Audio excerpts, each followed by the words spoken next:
Typically in prisons, the ICT courses you can expect are your basic IT user skills from sort of entry level up to level 2 currently. So that's looking at your word processing, your publishing, desktop publishing, presentation software, spreadsheet software. Displaying information, producing posters, it's searching for information using Encyclopedia Britannica, it's using the intranet, help systems, and also doing email. Okay, it's a limited functional amount of email, but that's part of the course. And also how you improve your productivity and efficiency using IT. Progressing on, and most prisons offer some sort of music tech courses, web design, business courses, bookkeeping courses, and then alongside that we're sort of tagging on extras that you wouldn't necessarily think are ICT, but we've got things like employability, retail, it's coming under that same remit.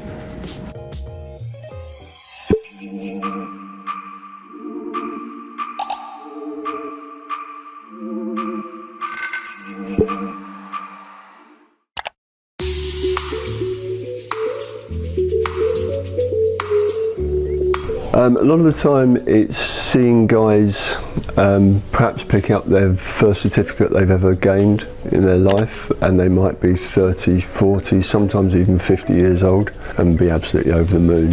When I was a business tutor, I had a guy at the end of the course say to me, Carl, I've been to all these different prisons and I've done 7 different business courses and yours is the best by far. Thank you so much for everything you've done. And that was just like, it was kind of puts your heart in your mouth a little bit, and yeah, really nice feedback.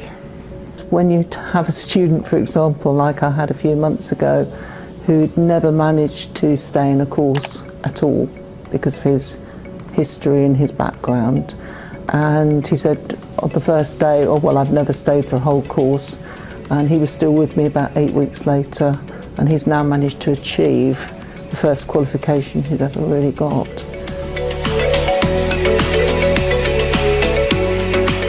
With the internet, obviously that does present a challenge for us in the prison because we don't have access to the external internet. There's no internet access in class. There is outside of class, so there is some scope for that. You can't just pull off information as needed. You can't use YouTube clips unless you download them onto your discs, but then they have to be cleared by security.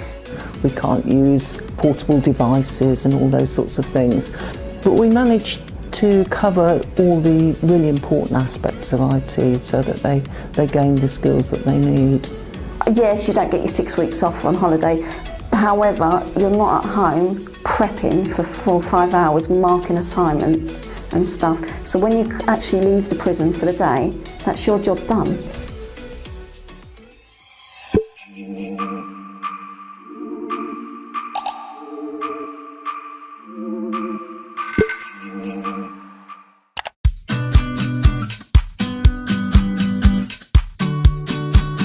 I think you've got to have a real passion for the subject, number one. Yeah, you've got to be a people person. You know, it helps if you want to put something back and make a difference to these people's lives. Absolutely. But you've got to have a passion for the subject. Yeah, I think you need a friendly and outgoing nature. You need a good sense of humour. There is a lot of banter in prisons. IT changes, and I think, you know, as a committed tutor working in the prison environment, you've got to keep up to date with your CPD, developments, new practices, not just in the classroom, but also in the workplace.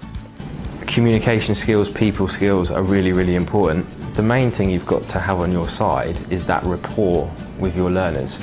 Make it functional. How does your lesson, your course, your subject area enable them to find and keep really good employment?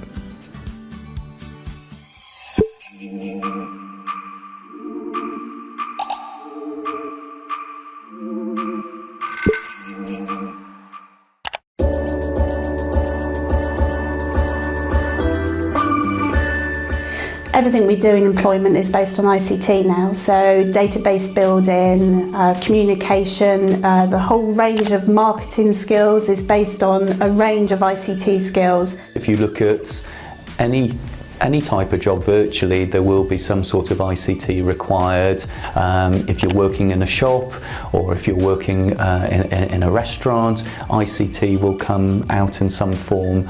ICT qualifications are very important because, again, the world that we live in now, that's a very key area that everybody is using in some form or shape. So again, it will make the offender much more employable if they've got an ICT qualification while inside. Nowadays, particularly a lot of our operatives, a lot of our jobs are sent via iPads. So again, don't need to be a scientist, but your basic understanding of how to send an email, how to receive emails, that's really what we're looking for. So it's really important that they go and get the basic skills in ICT. And that can be just turning on a computer and finding their way around a computer, but it's really essential that when they go through the gate, they have this skill which will offer them support. For a lot of guys, getting a job when they come out of prison is going to be difficult. It's not going to be impossible, but it's going to be difficult. There's going to be more barriers. So enterprise is one of the main options they might choose to look at. And within that, ICT is going to be so important. It gives them the opportunity to start their own businesses and to be able to support themselves. If you're writing letters, you need to make sure they're laid out correctly. If you're producing presentations, flyers, they need to be visually appealing. You know, build your own website. You need to have a web presence if you're going to be self-employed. You're going to look at things like having a Google presence, how social media can help you with your business, search engine optimization, which is about getting you to the top of those Google rankings. So all of these courses are absolutely essential if you want to be self-employed.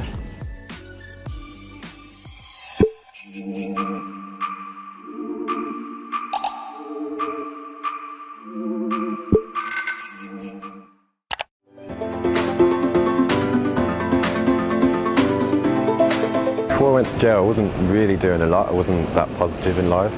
I got kicked out of high school in my early teens, and then from then I just went to selling drugs until my prison sentence. During my time, there came a course called ECDL, which is the European Computer Driving License. So I jumped to that. I did that, passed all the modules. A few months after that, they introduced a course called Computer Recycling. This was reconfiguring used computers, install software on them and send them off to various charities that were in need of them. This was a beautiful course. I really loved that course because it gave me more insight into how computers worked and, you know, what they were made up of. And it gave me the zeal to want to learn even more about computers. There's a conception that once you leave that like you're doomed for life and that no one will actually take you seriously, or they'll either think you'll be a liability to the business, or yeah. So I was apprehensive. You're not sure one, what life's going to be like when you get out. I was job searching for a year and a few months until I thought, well, I might as well start my own venture because I've got the skills. I can do what I can do. I can do it anywhere, at home, in a park, if I've got my laptop and a connection.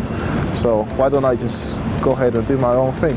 I started a web business 2 years ago, so we developed websites and we've done some mobile applications. So yeah, I've been doing that, and it's not easy. It is tough, especially when you try and make something from the bottom up.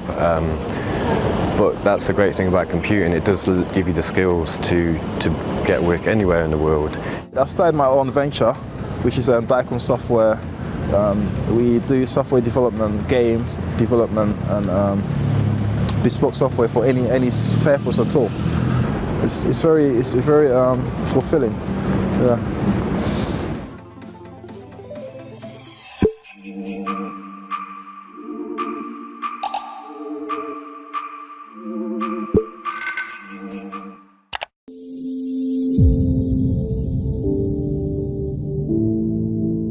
going to meet such a diverse cross-section of people, all with their own different life experiences, which they'll share as well. And it's, you know, as I've said, you need to be a people person. I'm a people person, and that's one of the most enjoyable bits about working in prisons.